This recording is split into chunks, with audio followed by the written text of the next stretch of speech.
नमस्कार दोस्तों। आज इस वीडियो के माध्यम से हम लोग भारत के कुछ प्रमुख नदियों के बारे में जानने वाले हैं। भारत में जितनी भी प्रमुख नदियां हैं उनका उद्गम स्थल क्या है, कितना किलोमीटर रास्ता सफ़र करती हैं, उनकी सहायक नदियां क्या हैं, उनका संगम स्थल क्या है, इन सब के बारे में इस वीडियो के माध्यम से हम लोग जानने वाले हैं। तो वीडियो पर लास्ट तक बने रहिएगा। तो चलिए वीडियो को हम लोग स्टार्ट करते हैं।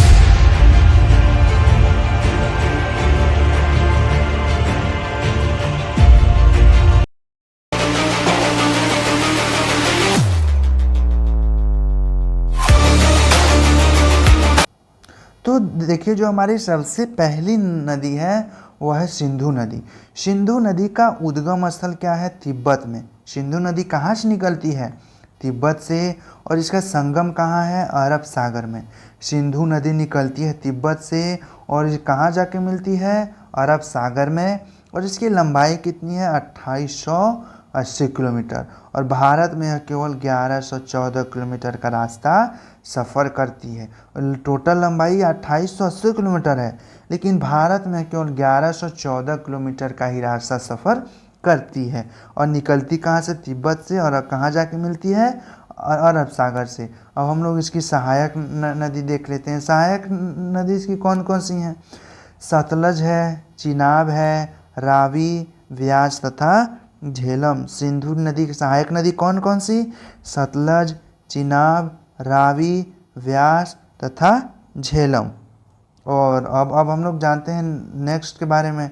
नेक्स्ट देखिए, जो नदी हमारी है झेलम नदी। झेलम नदी का उद्गम स्थल है कश्मीर। झेलम नदी कहाँ से निकलती है? कश्मीर से निकलती है। और यह कहाँ जाके मिलती है? चिनाब नदी में। झेलम नदी कहाँ जाके मिल जाती है? चिनाब नदी में। और इसकी लंबाई है टोटल है 724 किलोमीटर, लेकिन यह भारत में केवल 400 किलोमीटर का ही रास्ता सफ़र करती है। तो झेलम नदी कहाँ से निकलती है? कश्मीर से। कहाँ जाके मिलती है? चिनाब नदी में। और इसकी लंबाई 724 है, बट 400 किलोमीटर यह भारत में सफ़र करती है। अब हम लोग जानते हैं रावी नदी के बारे में। तो रावी नदी का जो उद्गम स्थल है वह कांगड़ा जिला, हिमाचल प्रदेश। रावी नदी का उद्गम स्थल कहाँ है?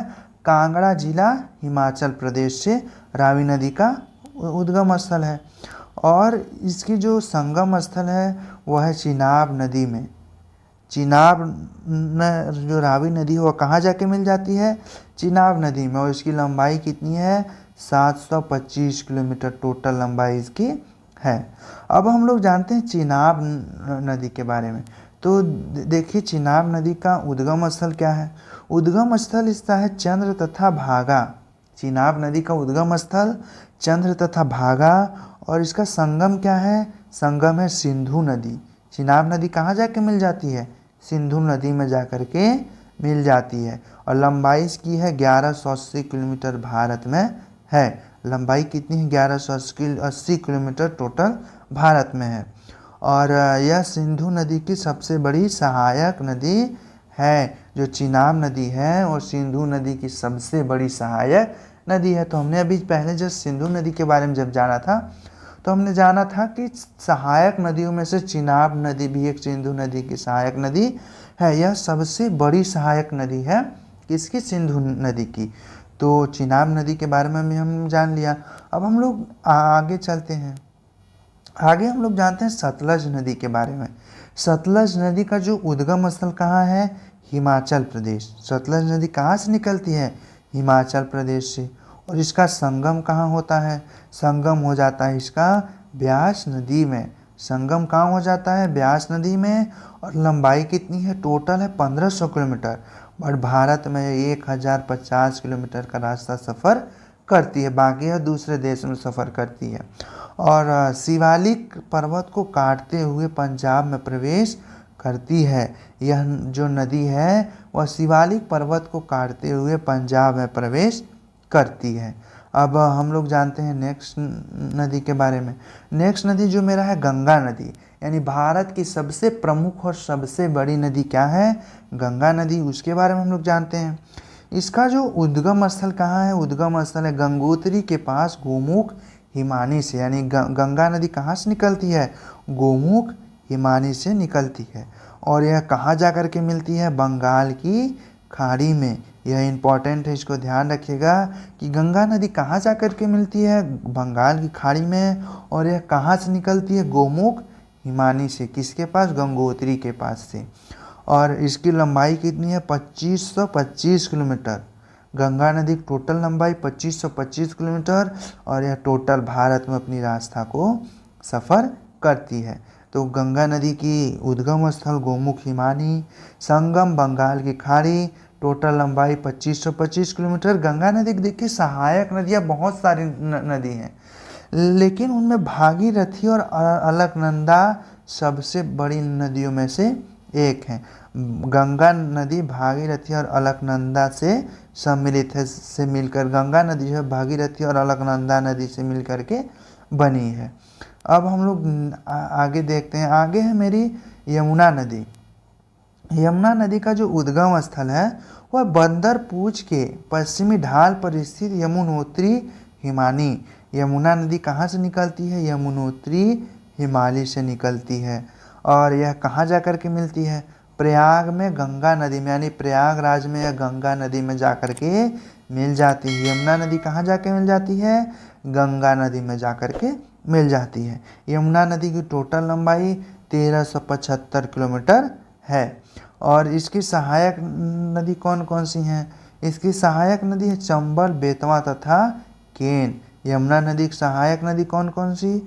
चंबल, बेतवा तथा केन है। अब हम लोग जानते हैं अगली नदी के बारे में। चंबल नदी का जो उद्गम स्थल वह कहाँ माना गया है? मध्य प्रदेश में मऊ के समीप स्थित पाव पहाड़ी में।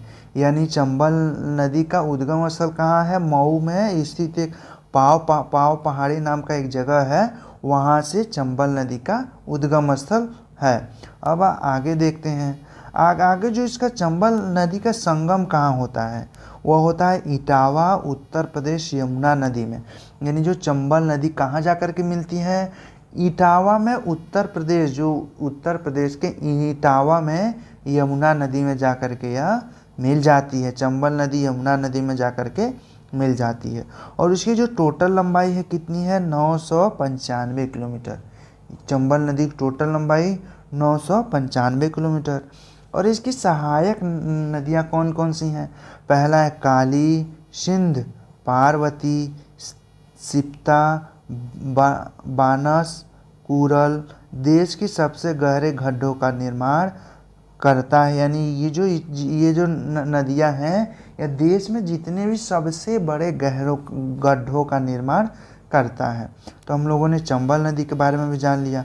अब हम लोग जानते हैं शारदा नदी। शारदा नदी को हम लोग काली गंगा भी कहा जाता है। तो शारदा नदी का उद्गम स्थल कहाँ है? कुमायूं हिमालय का मिलान हिमनद।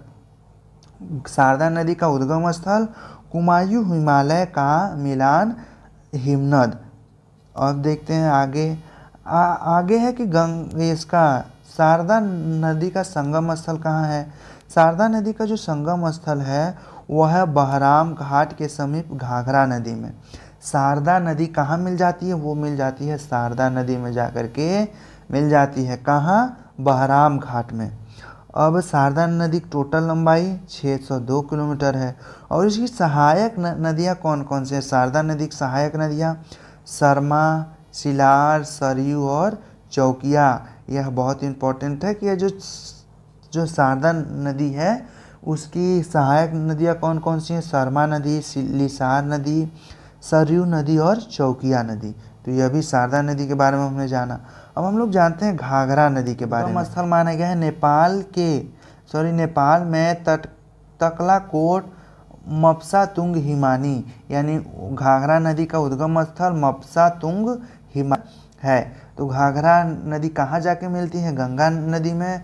और इसकी लंबाई कितनी है? 1080 किलोमीटर। और ये कहाँ से निकलती है? नेपाल के तकलाकोट के ममसा तुंग हिमानी से निकलती है।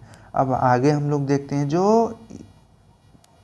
घाघरा नदी की जो सहायक नदियां हैं वह हैं चौकिया तथा छोटी गंगा नदी। घाघरा नदी की सहायक नदी कौन कौन सी है? चौकिया तथा छोटी गंगा नदी। अब हम लोग जानते हैं गंडक नदी के बारे में। गंडक नदी का उद्गम स्थल कहाँ है? यह नेपाल में है। गंगक नदी का उद्गम स्थल कहाँ है? नेपाल में। और संगम कहाँ होती है? गंगा नदी में। यानी गंडक नदी कहाँ जाके मिल जाती है? गंगा नदी में, पटना के समीप गंगा नदी में जाकर के मिल जाती है। और इसकी टोटल लंबाई है 425 किलोमीटर। भारत में जो गंडक नदी की लंबाई 425 किलोमीटर है, या टोटल लंबाई इसकी इतनी ही है। और यहाँ पे जो इसकी गंडक नदी की सहायक नदी कौन कौन सी हैं? काली, गंडक और त्रिशूल गंगा। गंडक नदी की सहायक नदी कौन कौन सी हैं? काली गंडक नदी और त्रिशूल गंगा नदी। तो गंडक नदी भी हम लोग समझ गए। अब हम लोग देखते हैं कोसी नदी। कोसी नदी के बारे में हम लोग जानते हैं। तो कोसी नदी का उद्गम स्थल कहाँ है? यह गोसाईथान चोटी के उत्तर में हिमालय नेपाल।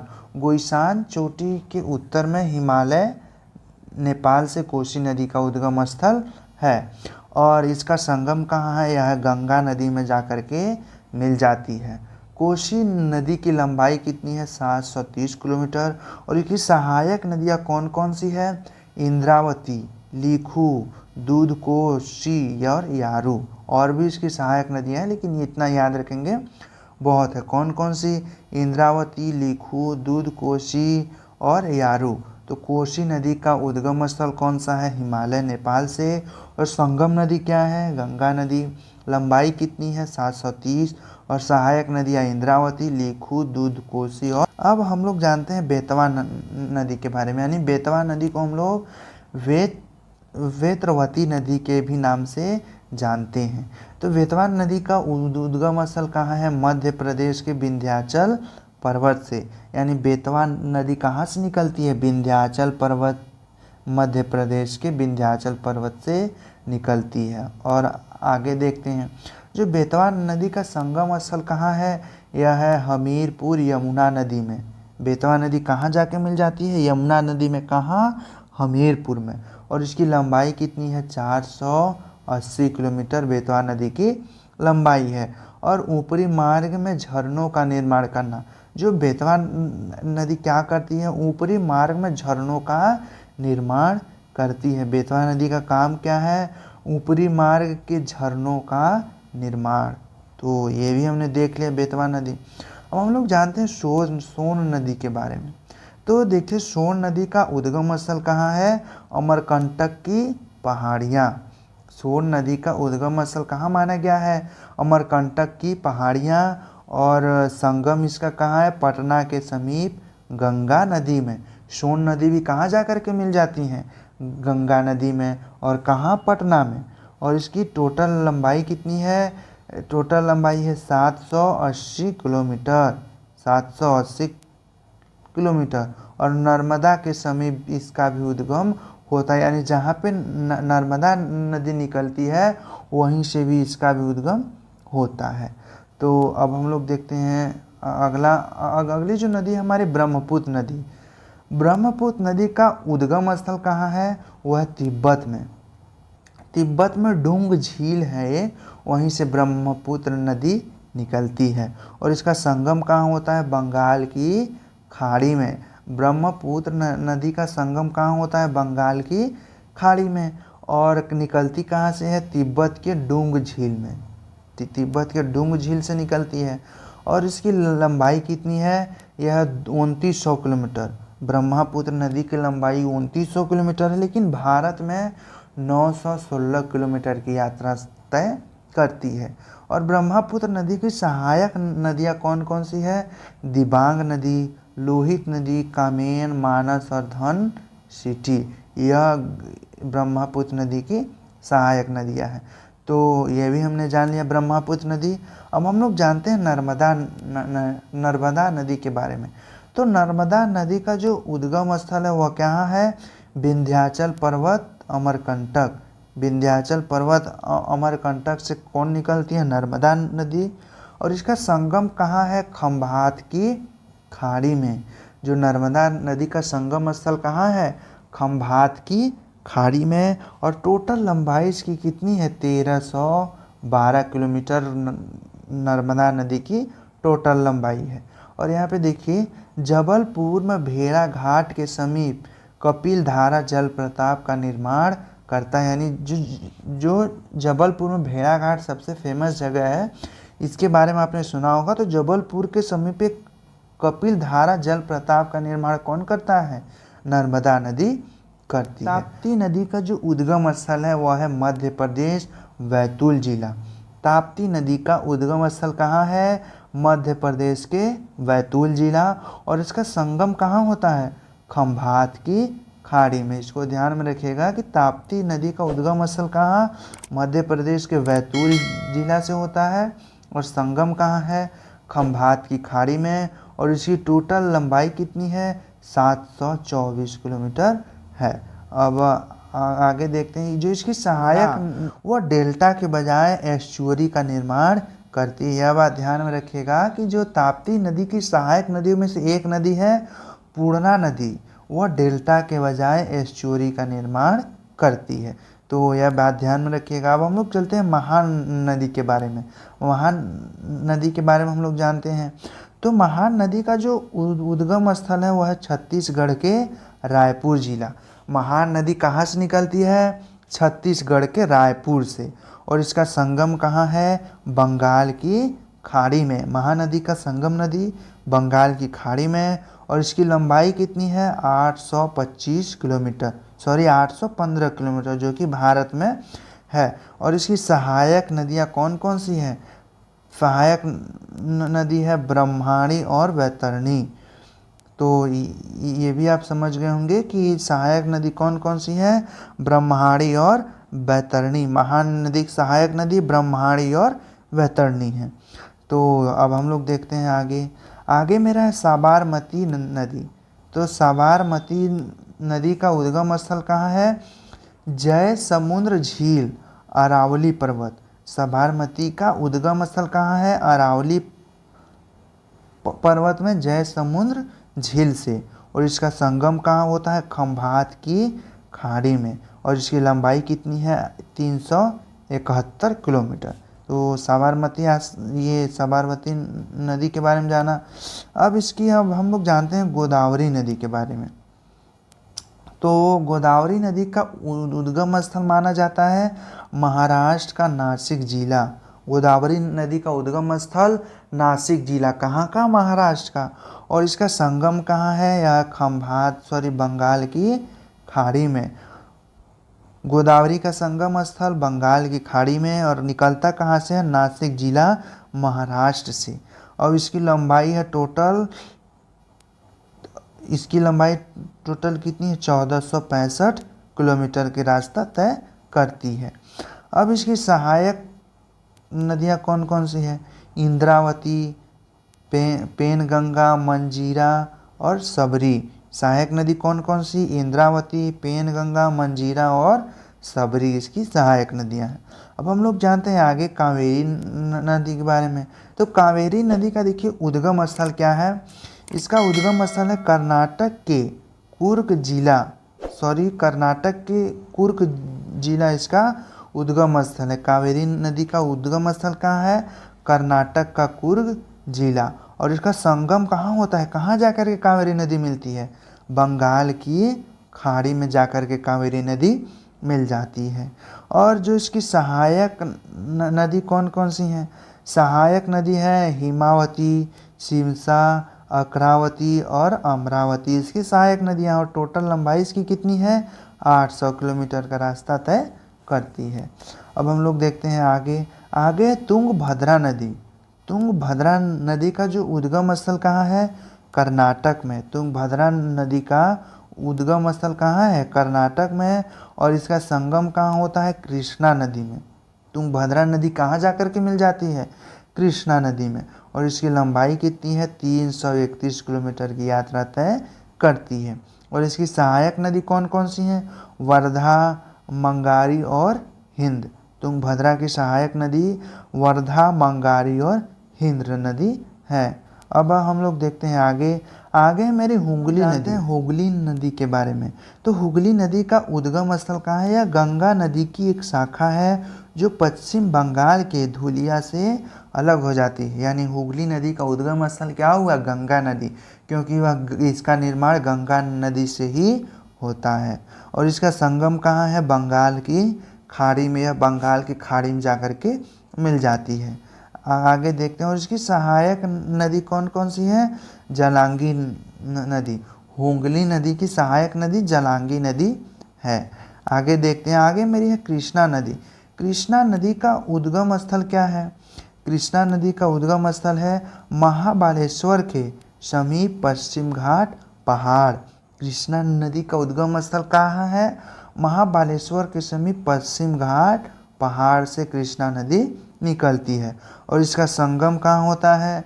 बंगाल की खाड़ी में। कृष्णा नदी कहाँ जाके मिल जाती है? बंगाल की खाड़ी में। और इसकी लंबाई कितनी है? 1401 किलोमीटर टोटल यात्रा सफ़र करती है। और कृष्णा नदी की सहायक नदी कौन कौन सी हैं? इसकी सहायक नदी है भीमा, अमरावती, कोयन और तुंगभद्रा। कृष्णा नदी की सहायक नदी कौन कौन सी? भीमा, अमरावती, कोयन और तुंगभद्रा। अब तो जो भी इस वीडियो के माध्यम से हमने इम्पोर्टेंट भारत में जितनी भी प्रमुख नदियां हैं उन सब के बारे में जाना, आपको कैसा लगा वीडियो में कमेंट करके ज़रूर बताइएगा। यदि वीडियो अच्छा लगा हो तो वीडियो को लाइक और चैनल को सब्सक्राइब कर हमारे साथ ज़रूर जुड़िए। फिर मिलते हैं इसी तरह के नए वीडियो में, तब तक के लिए धन्यवाद।